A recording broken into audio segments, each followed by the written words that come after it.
Pasa a vosotros, hermanos. Ocupen su lugar, por favor. Saludamos a nuestros hermanos que nos acompañan por la transmisión, deseándoles que la paz de Dios esté con cada uno de ustedes. Y bueno, vamos a reflexionar, como lo hemos estado haciendo, en el libro de los Salmos. Vamos a abrir nuestra Biblia en el Salmo número 72.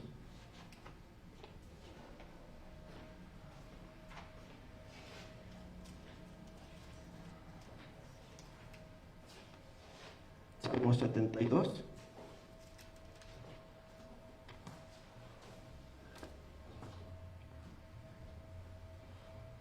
Voy a esperar un momento para que lo pueda encontrar y pueda seguir la lectura con su vista en el Salmo número 72. También invitamos a nuestros hermanos que, si pueden, abran su Biblia en este Salmo y se gocen con nosotros en la lectura. Hemos visto, ¿verdad?, que estos salmos pues expresan siempre los sentimientos que había en el escritor al momento de componer estos cantos, porque esos son los salmos, ¿verdad?, cantos que se elevaban, también súplicas que se elevaban al Padre Celestial. Bueno, si ya lo tiene, le voy a dar lectura y dice: Oh Dios, da tus juicios al Rey y tu justicia al Hijo del Rey. Él juzgará a tu pueblo con justicia y tus afligidos con juicio. Los montes llevarán paz al pueblo y los collados justicia. Juzgará a los afligidos del pueblo, salvará a los hijos del menesteroso y quebrantará al violento. Temerte han mientras duren el sol y la luna por generación de generaciones. Descenderá como la lluvia sobre la hierba cortada, como el rocío que destila sobre la tierra. Florecerá en sus días justicia y muchedumbre de paz hasta que no haya luna. Y dominará de mar a mar y desde el río hasta los cabos de la tierra. Delante de él se postrarán los etíopes y sus enemigos lamerán la tierra. Los reyes de Tarsis y de las islas traerán presentes. Los reyes de Sheba y de Seba ofrecerán dones. Y arrodillarse han a él todos los reyes. Le servirán todas las gentes, porque él librará al menesteroso que clamare, y al afligido que no tuviere quien le socorre. Tendrá misericordia del pobre y del menesteroso, salvará las almas de los pobres, de engaño y de violencia redimirá sus almas, y la sangre de ellos será preciosa en sus ojos. Y vivirá, y darásele del oro de Seba, y oraráse por él continuamente, todo el día se le bendecirá. Será echado un puño de grano en tierra, en las cumbres de los montes. Su fruto hará ruido como el Líbano, y los de la ciudad florecerán como la hierba de la tierra. Será su nombre para siempre, perpetuaráse su nombre mientras el sol dure, y benditas serán a él todas las gentes. Llamarlo han bienaventurado. Bendito Jehová Dios, el Dios de Israel, que solo hace maravillas, y bendito su nombre, glorioso para siempre. Y toda la tierra sea llena de su gloria. Amén y amén. Y bueno, al final dice: acábanse las oraciones de David, hijo de Isaí. Bueno, nos está diciendo que esta es una oración que se compuso el rey David. ¿Para qué? ¿Qué era lo que le pedía a Dios? Pues si vemos en el encabezado dice para Salomón, ¿verdad? David sabía que pues su reino iba a terminar, que él pronto tendría que dejar el reino, ¿verdad? ¿Y quién lo iba a heredar? Su hijo Salomón. Hemos visto que otro de sus hijos, Absalón, quiso tener el reino, pero no era para él. Entonces, aunque se rebeló en contra de su padre, el reino no se le entregó. Al contrario, Dios lo castigó, ¿verdad?, para que cuando llegara el momento de que David tuviera que dejar de ser rey, cuando tuviera que morir, ya estuviera el sucesor, en este caso Salomón. Salomón, el heredero del trono de David. Pero David, aunque seguramente sabía que había cumplido con su trabajo, había cumplido con su deber, que había preparado a Salomón para que ocupara su lugar, pues aún así seguramente tenía preocupación por él, ¿verdad? Porque el trabajo que iba a recibir no iba a ser fácil. Gobernar a un pueblo, y no a cualquier pueblo. ¿Qué pueblo iba a gobernar? El pueblo de Dios. El pueblo de Dios. Entonces, para eso se necesitaba tener sabiduría, se necesitaba amor a Dios para poder guiar al pueblo en sus caminos. Entonces David hace una oración por su hijo, expresa estas palabras. Como todo padre, ¿verdad? Seguramente queriendo que su hijo esté bien, que su hijo prospere, que a su hijo le vaya bien en lo que realice. Así se sentía David.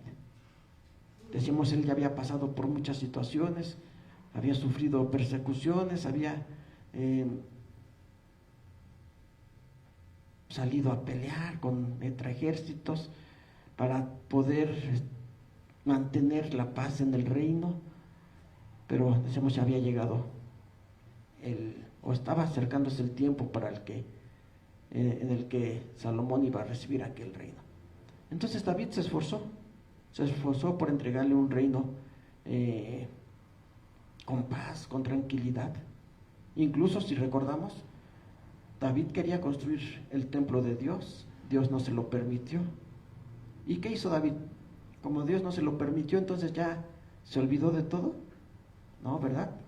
Al contrario, comenzó a preparar los materiales para que cuando su hijo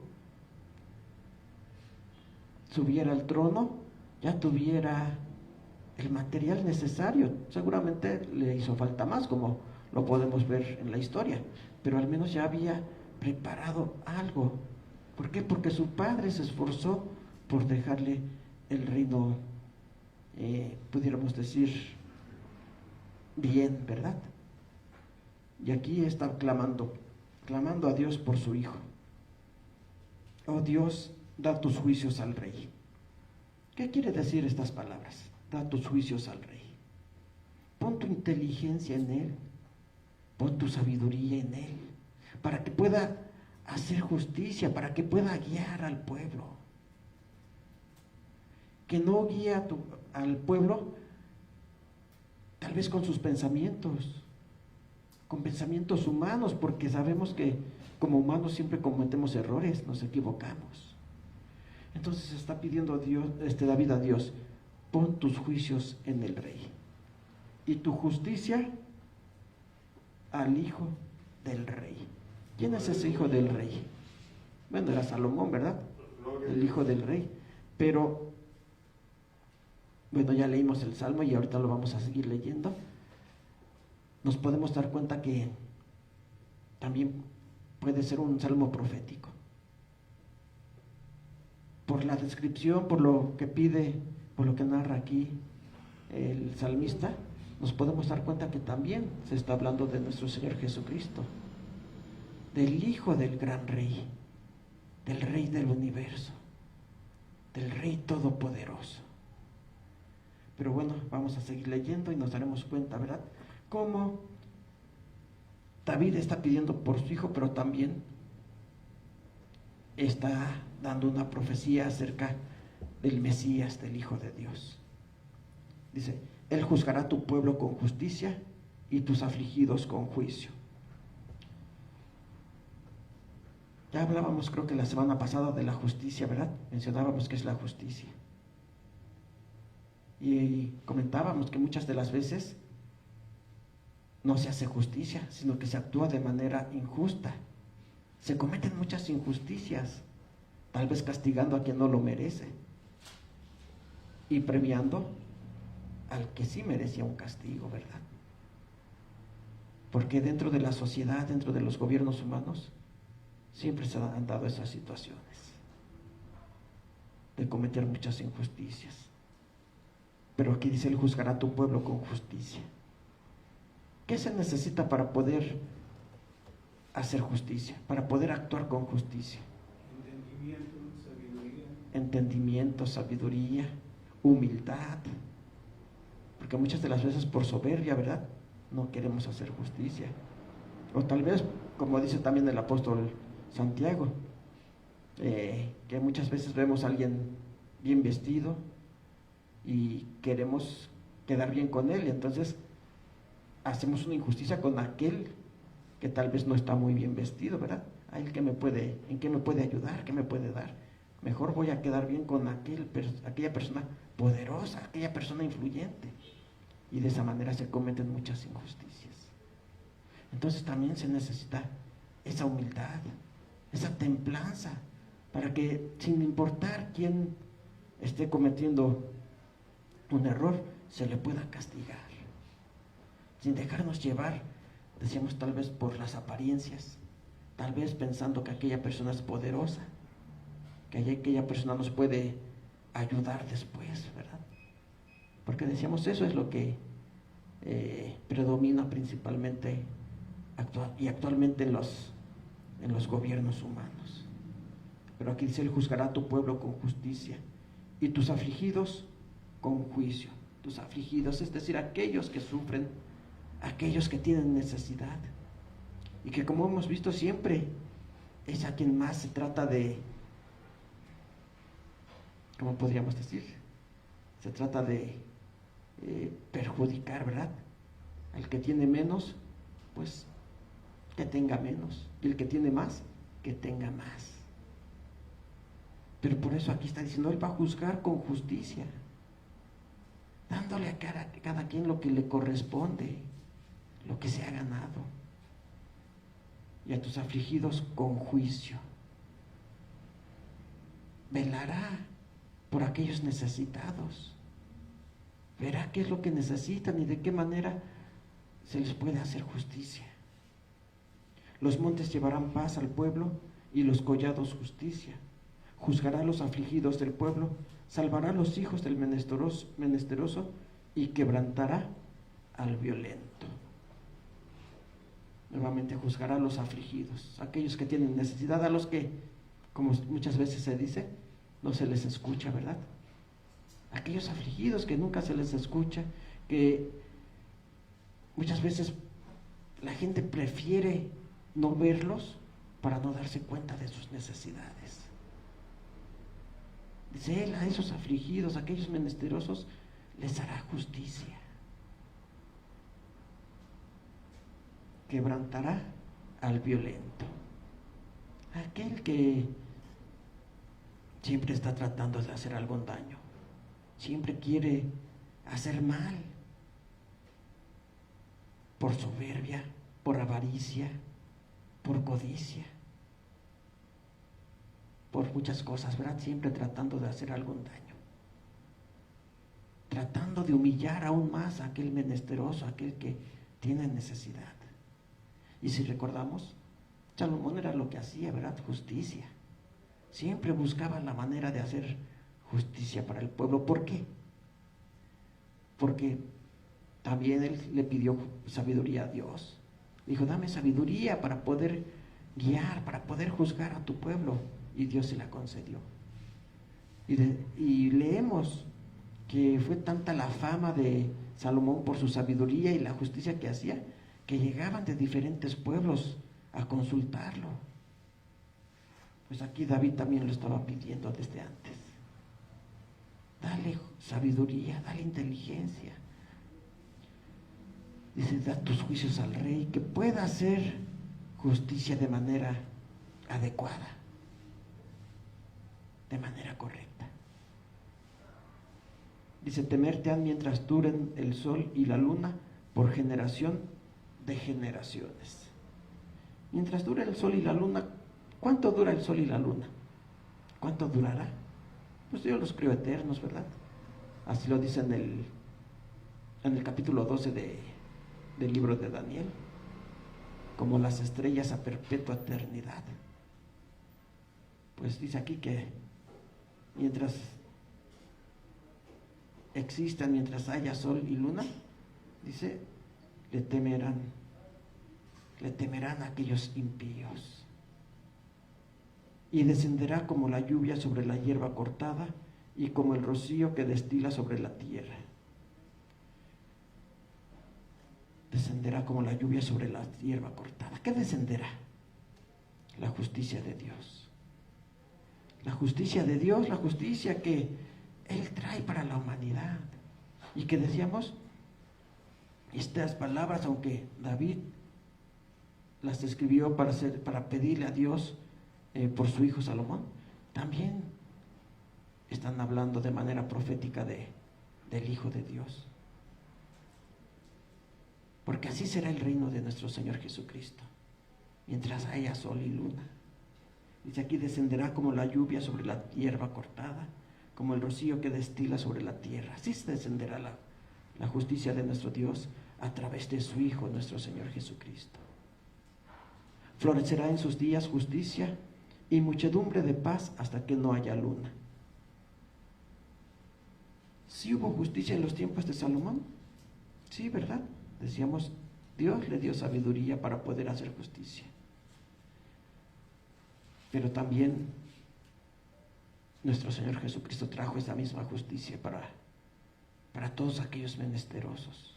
Él dijo, venid a mí todos los que estéis cargados y cansados, y yo los haré descansar. Viendo las necesidades de la humanidad, ya no solamente de un pueblo, del pueblo de Israel, sino ahora de la humanidad. Vengan a mí, yo los haré descansar. Bienaventurados los pobres de espíritu, bienaventurados los que sufren, bienaventurados los que lloran, porque ellos recibirán consolación, ellos recibirán justicia, la justicia de nuestro Dios. Dice aquí, florecerá en sus días justicia y muchedumbre de paz hasta que no haya luna, y dominará de mar a mar, y desde el río hasta los cabos de la tierra. Delante de él se postrarán los etíopes, y sus enemigos lamerán la tierra. Los reyes de Tarsis y de las islas traerán presentes. Los reyes de Sheba y de Seba ofrecerán dones, y arrodillarse a él todos los reyes, y le servirán todas las gentes. Decíamos, sí, cuando estuvo reinando Salomón, llegaban de diferentes lugares a escuchar su sabiduría. Hubo alianzas con otras naciones. ¿Cómo se llamaba el rey de Tarsis? De Tiro, si fue Tiro, ¿verdad? Irán, que le llevaba maderas finas para la construcción del templo. Y hubo alianzas con las naciones. En los tiempos de Salomón no hubo guerra como en los tiempos de su padre David, ¿verdad? De hecho, pues, si nos vamos al significado del nombre de Salomón, quiere decir paz, ¿verdad? Viene de Shalom, paz, el pacífico. Entonces sí hubo prosperidad, y la historia sí lo menciona. Hubo una gran prosperidad en la tierra de Israel en los tiempos de Salomón, porque no había guerra, había alianzas. Los pueblos ofrecían sus productos, llegaban los reyes, la reina de Seba, como se menciona aquí, ¿verdad? Llegó desde lejos, desde tierras lejanas, a escuchar la sabiduría de Salomón. Reyes de Tarsis de las islas traerán presentes. Entonces sí hubo una gran prosperidad. Pero esa prosperidad se podrá comparar con el reino de nuestro Señor Jesucristo. Esa, podríamos decir, fue una probada, ¿verdad?, que se le dio al pueblo de Israel. Una muestra. Pero ¿cómo será el reino de nuestro Señor Jesucristo? Cuando traiga la paz, cuando toda la injusticia se habrá terminado, cuando toda lágrima, como dice en el libro del Apocalipsis, sea enjugada, cuando ya no haya dolor, cuando ya no haya sufrimiento. Decíamos, a Israel se le dio una muestra de cómo va a ser el reino de nuestro Señor Jesucristo a través del reino de Salomón. Y si hubo una gran prosperidad en los tiempos de Salomón, ¿cómo será en los tiempos del reino de nuestro Señor Jesucristo? Tal vez ni siquiera alcancemos a imaginar, ¿verdad? ¿Cómo será aquello? Dice el verso 11: y arrodillarse han a él todos los reyes, y le servirán todas las gentes. Porque él librará al menesteroso que clamare, y al afligido que no tuviere quien le socorra. Tendrá misericordia del pobre y del menesteroso, y salvará las almas de los pobres. De engaño y de violencia redimirá sus almas, y la sangre de ellos será preciosa en sus ojos. Habrá una gran prosperidad. No habrá, decíamos, más dolor, más lágrimas, más sufrimiento.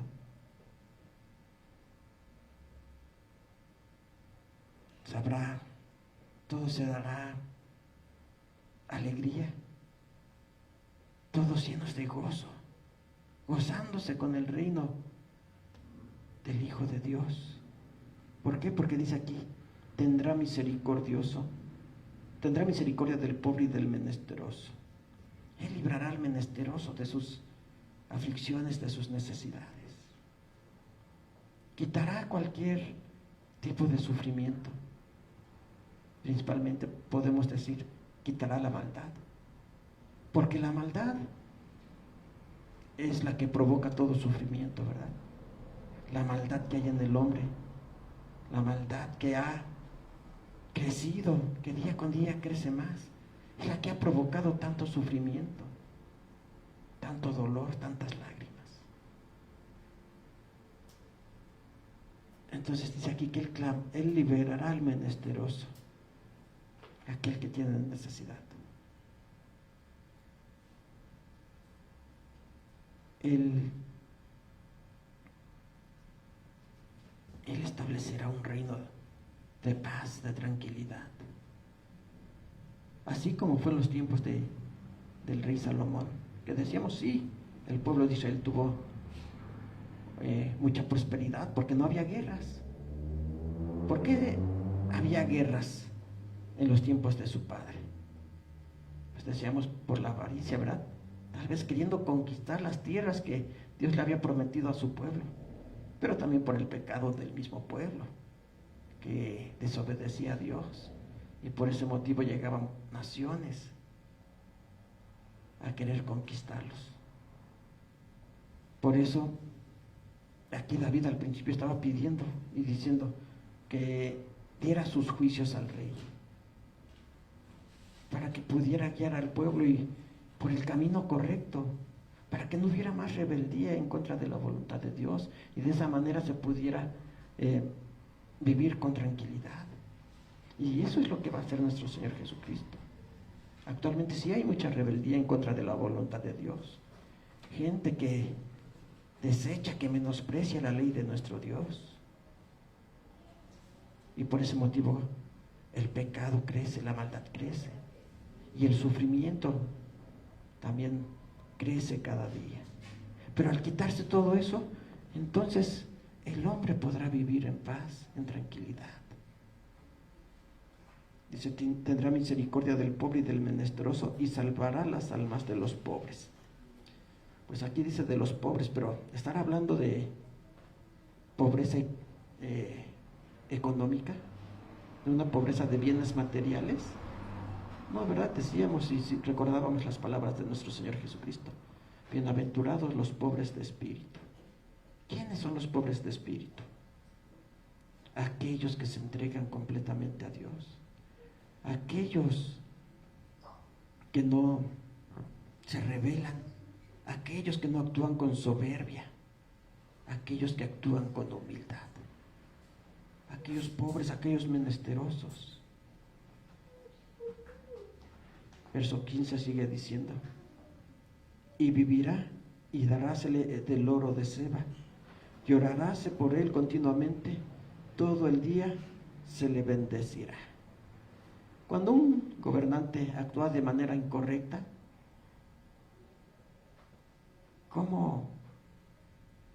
¿qué piensa el pueblo de él? ¿Lo bendecirá?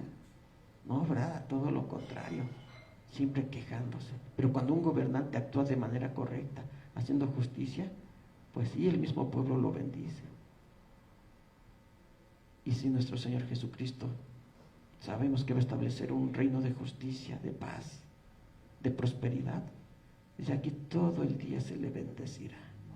El pueblo, sus súbditos, todo el día le bendecirán, le agradecerán, le alabarán. Verso 16.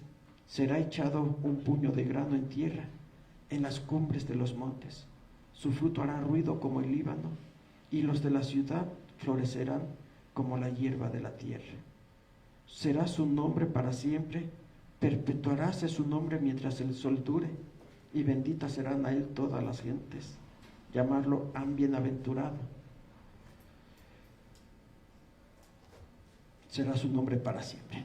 Decíamos, y menciona nuevamente el sol, ¿verdad? Mientras el sol dure, y decíamos, ¿cuánto tiempo durará el sol? Bueno, actualmente los científicos han hecho cálculos, y aún así dicen que faltan millones de años, ¿verdad?, para que el sol se apague y llaman ellos una enana blanca y el sol desaparezca. Ellos mencionan millones de años, pero decíamos, la Biblia, el profeta Daniel, en el capítulo 12 habla de las estrellas y dice, las estrellas a perpetua eternidad, y el sol es una estrella. Entonces dice aquí, será su nombre para siempre, perpetuarás su nombre mientras el sol dure. Es decir, por la eternidad se perpetuará el nombre del Hijo de Dios, de nuestro Señor Jesucristo. Benditas serán en él todas las gentes. Aquí, bueno, está haciendo alusión a las palabras que se le dijeron a Abraham, ¿verdad? En ti serán benditas todas las naciones. Sí, se le prometió a Abraham un pueblo especial, el pueblo de Israel, ¿verdad?, descendientes de las 12 tribus, pero se le dijo también, todas las naciones serán benditas en ti. ¿Por qué? ¿De qué manera? Porque de ahí se inició la simiente del Mesías, y a través de él somos benditos todos nosotros, todos aquellos que le aceptamos. Benditas serán en él todas las gentes, en él, en nuestro Señor Jesucristo, en el Mesías que durante mucho tiempo esperó el pueblo de Israel, y que cuando llegó muy pocos lo reconocieron, ¿verdad? Y actualmente, bueno, podemos decir también somos pocos quienes lo hemos reconocido, porque la mayoría no lo hace. Pero en él, a través de él, hemos recibido grandes bendiciones. Llamarlo a bienaventurado. El verso 18. Bendito Jehová Dios, el Dios de Israel, que solo hace maravillas. Aquí está la alabanza. Bendito el Dios Todopoderoso, el Dios de Israel. El Dios de Israel, pero ahora podemos decir también Dios nuestro. Por su amor, por su misericordia, ahora también es Dios de nosotros, que solamente Él hace maravillas. Y bendito su nombre glorioso por siempre, para siempre, y toda la tierra sea llena de su gloria. Amén y amén. Bendito su nombre glorioso para siempre. Para siempre, decimos, mientras el sol dure, como dice los versos anteriores, ¿verdad? Para siempre. Toda la tierra sea llena de su gloria. Y la tierra ha sido llena de la gloria de nuestro Dios.